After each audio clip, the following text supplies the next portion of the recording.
to carry on the past week, which was a conference in Rome. And the main purpose of the conference was that academia and industry need to have a talk. So a lot of the speakers were or academia that did some practical stuff, or people from the industry that did some research. So on the dividing line between those two areas, because they usually don't communicate very well, and that would improve, the industry as a whole if they did. I came back Wednesday, and I made this presentation in the past hour, so it's not very refined. So it will also be quite informal, so if you have any questions, feel free to interrupt and ask. I structured the presentation as a bit of an index to the talks. All the talks are online on YouTube. If you see something interesting, please look them up. There were quite a few interesting talks. First talk was by David Nolan, the inventor of ClojureScript, and his presentation was about how to embed old ideas. The main purpose of the talks was we were quite successful with ClojureScript. While it's quite in a niche, all the ideas in this language are at least 30 years old, and he had a bit more examples of ideas that are very old, have been researched a lot, and that we can now use to improve our current languages and use those features as they are finally getting a bit mainstream, mostly focused on functional programming and the ideas behind that. Move Fast to Fix More Things by Peter O'Hearn. He's working for Facebook. He was a static analysis researcher, and he did a research project on the cutting edge of academia. Move the field forward, stretch the boundaries. But his colleague wasn't happy with the research. He was like, now we can do this on like 10,000 lines of code. We need to be able to apply this practically and build a company and do this with millions of lines of code. They made that company, and that got taken over by Facebook. And there they started working on static analysis for the Facebook code. Their first implementation of that idea was a nightly batch to run their script. The script would run for a few hours, spew out all the bugs and security issues. And that didn't work very well. Less than 10% of those bugs got fixed. They assigned them to people, but people were like, I did this a year ago. I don't even know what this means anymore. So that didn't work very well, even though all the bugs were analyzed.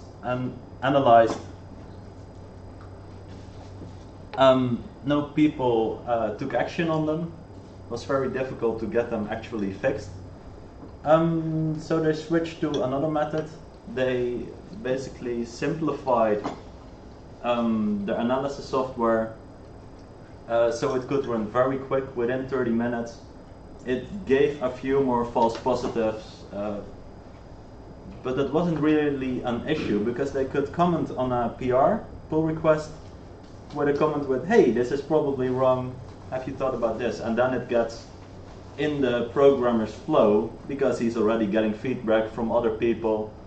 Static analysis software jumps in, and actually the bugs got fixed about 95% of the times, even when they really weren't sure if they were false positives, but could be wrong. They just fixed it and was in the flow of things, so it worked out.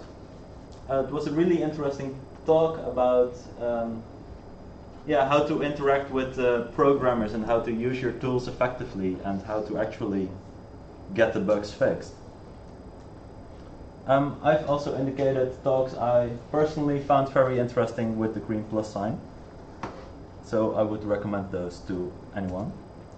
Notes on post modern programming by James Noble. This is a guy that gave about the same talks about every year for the past 10 years or so. Never always reused the same slides and appended a few. So it was quite an interesting talk. about well, how programming as a whole has evolved, and he also compared it to modernism and postmodernism in architecture, art, and all those kinds of things. And there are quite a few things we could learn about that. Yeah, basically a different view, more of a bird's eye view on what we are doing and what we think is important and how that fits into a bigger picture. A type is worth 1,000 tests by, I can't pronounce his name. A talk that wasn't very good, mainly focused on the JavaScript people and the people that are saying, well, a type system that just gets in my way, I don't make those kinds of errors. A talk focused on how to use your type system to your advantage and how to make your type system help you prevent bugs and how to make sure that your type system makes state that you don't want to have impossible to obtain. Building scalable stateful web services by Katie McCaffrey from Twitter. She spoke very, very fast and very, very technical about the systems they use, I believe it was Twitter, to respond quick. Two ideas they combined: data localization, which means you have a server, you make a request to that server, server pulls in data, caches that data, and all your next requests will go to that server. So, because this, stateful, that can make things quicker, and it is something you have to consider if you want to build a gigantic web service like Twitter, even though it is not considered pure these days. Rascal, the Swiss Army knife of metaprogramming, an interesting talk about a guy from the CWI in the Netherlands, about a language they created that basically embraces metaprogramming and allows all kinds of things. It was quite interesting, but also quite in-depth. Why the Free Monad Isn't Free by Kelly Robinson. This is an excellent talk if you have heard about monads, don't really know what they are or want a refresher. She explains very clearly what monads, functors, free monads, and all those kinds of things are. Explained very clearly. Also explains the issues with free monads and what alternatives you have and what problems they actually solve. What is a monad? Yeah, then you have to watch that talk. I hope this talk wasn't too early in the morning. Something that you can call flat map and that. Basically. But she explained it very well, and it is probably for anyone a nice refresher on... Like Java 8 streams. Yeah, and how you can practically use them. Exercises in Programming Style by Krista Lopez. A talk based on the principle that, hey, you get a piece of code from one of your colleagues. You can always see who wrote that code. They always have a specific style. And she wrote a book in the same exercise in 33 styles of code, also historical styles. And it was an interesting talk to see the same code performed in various different programming styles, more historic, with databases, data parallelism. And it's also a nice tool to have in your pocket to know what style is appropriate for some situation. They also notice students, when they only got one paradigm, only programming in Java on the normal Java style, and they would later need to do some functional programming or scripting because that was more appropriate to the situation. They wouldn't be able to do that if they hadn't had that paradigm shift yet. So her conclusion was the more styles you know, the more flexible you are and the better a programmer you can be. And she also teaches a course on university to teach students the different styles and to open up their minds. The Racket Manifesto by Matthias Velhuisen. Racket is a programming language, more a research programming language. And what it is trying to embrace is have a relatively small extensible core and many DSLs built on top of that. And every part of the language is basically a DSL, and the core of the language allows those domain-specific languages to communicate with each other and to be able to use concepts from one DSL in the other. And there's maybe an interesting idea in specific fields that have many different fields of the industry, like finance, the banking sector, and have overlap between those, and to make it easier to communicate to the business, and to what Jan Ouwens did, and actually make the business write code. Yeah. Focused on that idea. It's the End of the World as We Know It and I Feel Fine by Larry Page. I'll talk about Perl 6, which was interesting because I thought Perl died out years ago. Apparently not. A nice quote of his: Perl 6 includes the batteries, battery chargers, the electric grid, and several kinds of power plant. Perl 6 is just out, I believe. And he noted some interesting ideas he took and how he improved on the previous versions of Perl, and how that is still relevant today, those ideas, and how flexible it is, because it includes basically anything you might ever need. Functional programming and foreign language interfaces, essentials in distributed computing. This was an interesting talk. This was a chess timer talk, which basically means the speaker gets 20 minutes of talk time and the audience gets 20 minutes of talk time, and there's a person at the front with a chess timer that switches the time over when somebody asks a question or comments on what is being said, which fits into the idea of the conference that people need to talk with each other. He basically presented his problem and his solution to it.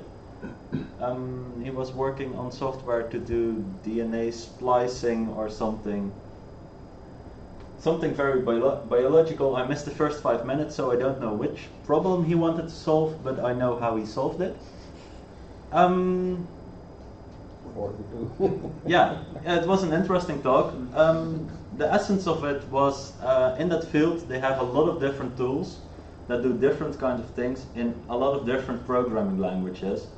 To integrate that in one language is very difficult, because you have to do or command line your way and compile other things, and to connect with many different languages in a single programming language and connect those things together is very difficult. Even more so if you want to do it distributed and flexible and performant.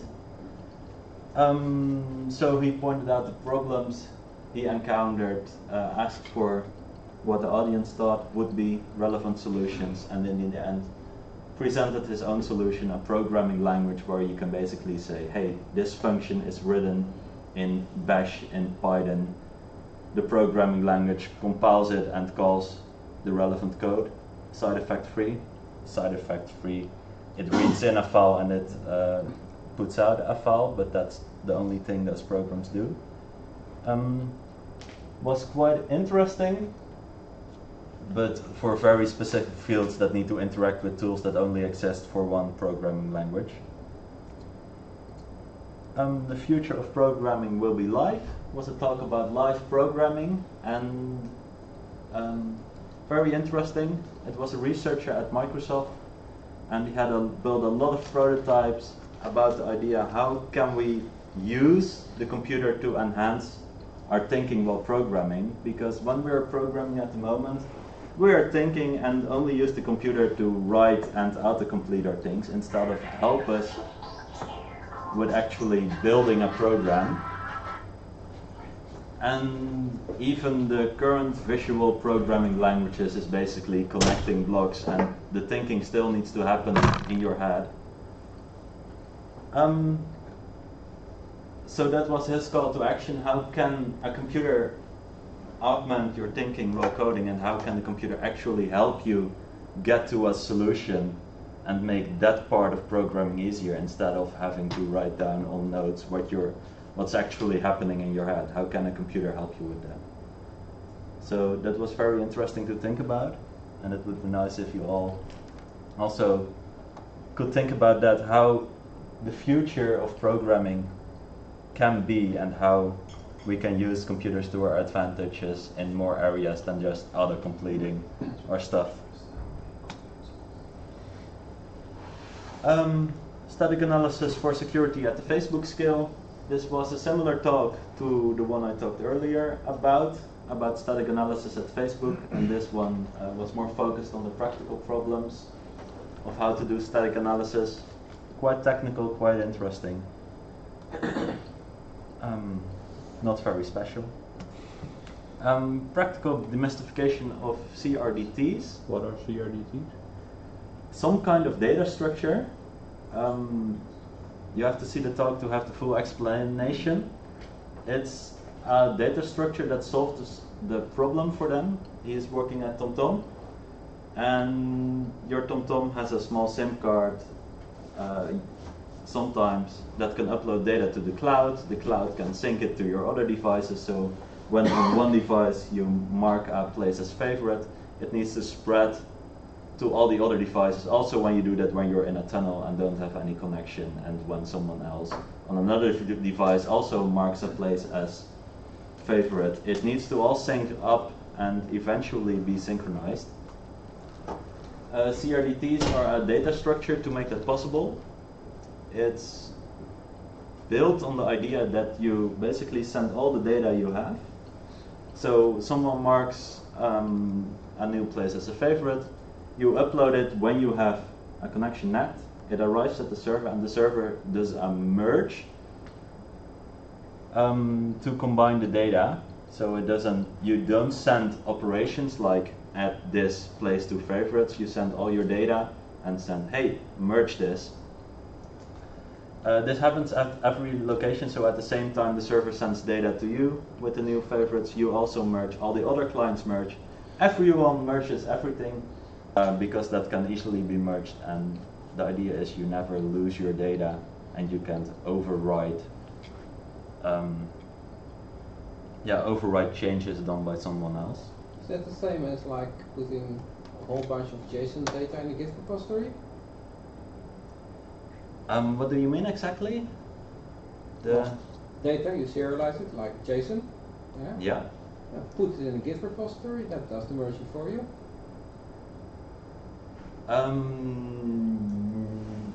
In Git I still have to merge myself. Yeah, if you make a change and I make a change on the same line, it still needs to figure out what is the ruling change.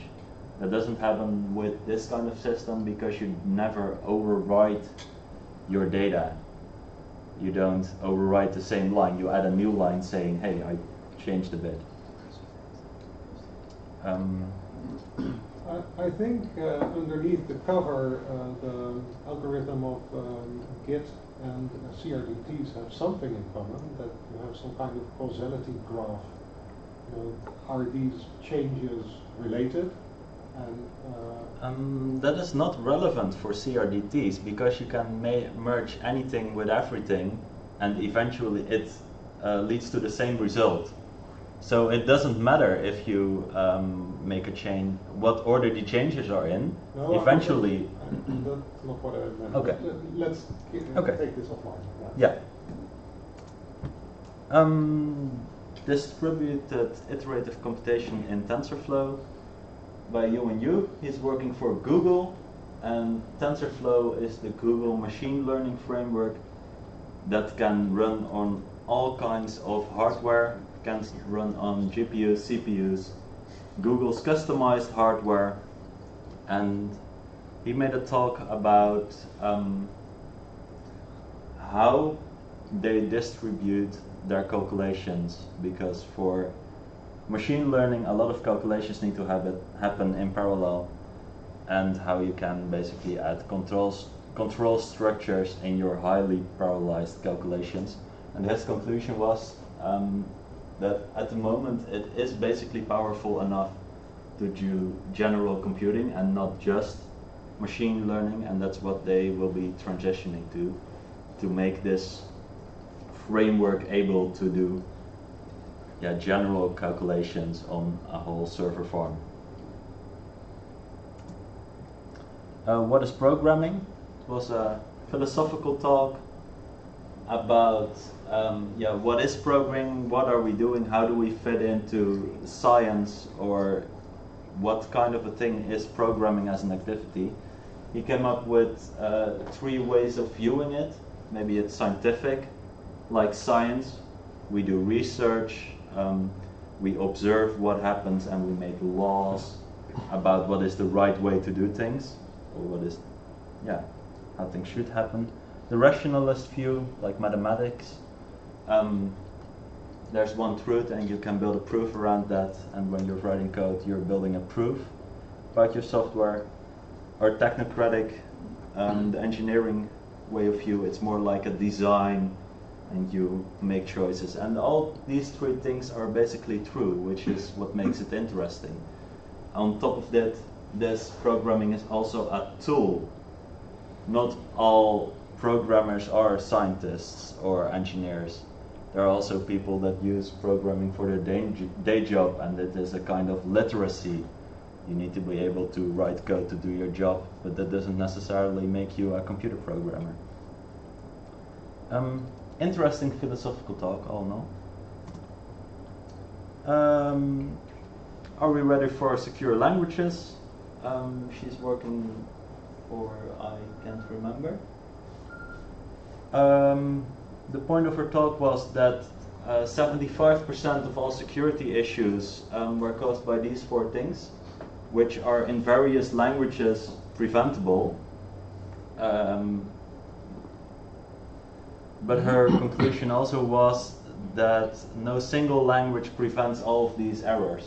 There are some languages that prevent injection, some languages that make cryptographic issues simpler. And her conclusion was that we need to use programming languages to prevent these kinds of errors, because these are all programming errors. Education isn't helping because we're still making these errors, and these errors have been happening for years and years, like injections and buffer overflow and all those kinds of things, and those issues are still happening today. So how we can prevent them is not in education, but by simply making them impossible to make. Which was an interesting eye-opening talk about all the issues with security that you're not thinking about daily, and that's probably what causes these issues. To macros and beyond, you probably have to ask David if you want to know more about that. By the guy that built the Scala macro system and is working on the new implementation of Scala macros. Was very interesting and was probably similar to the talk at Scala Days. Probably. Scala Meta then. Yeah, Scala Meta at the moment, yeah. And the final talk by Dave Herman from Mozilla Research Lab. They have a research lab at Mozilla that builds awesome things. Well, they have a very small team. They do this by leveraging the community, receiving feedback and improving on that. And his conclusion also was that you can better make something that is about right, good enough, release it, get feedback and improve. Because if you want to do something fully right the first time, in 20 years you won't have a working programming language yet.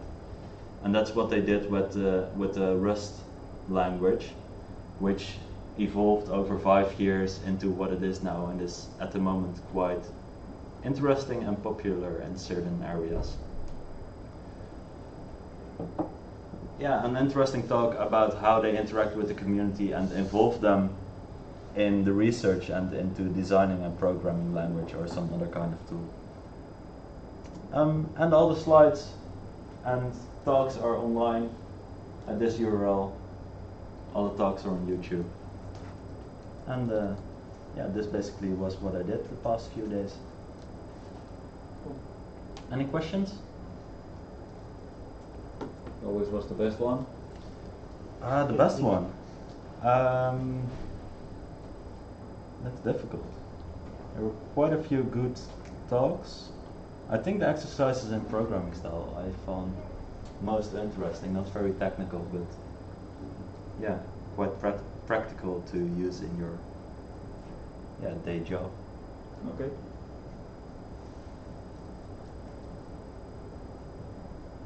Well, thanks. Well, yeah.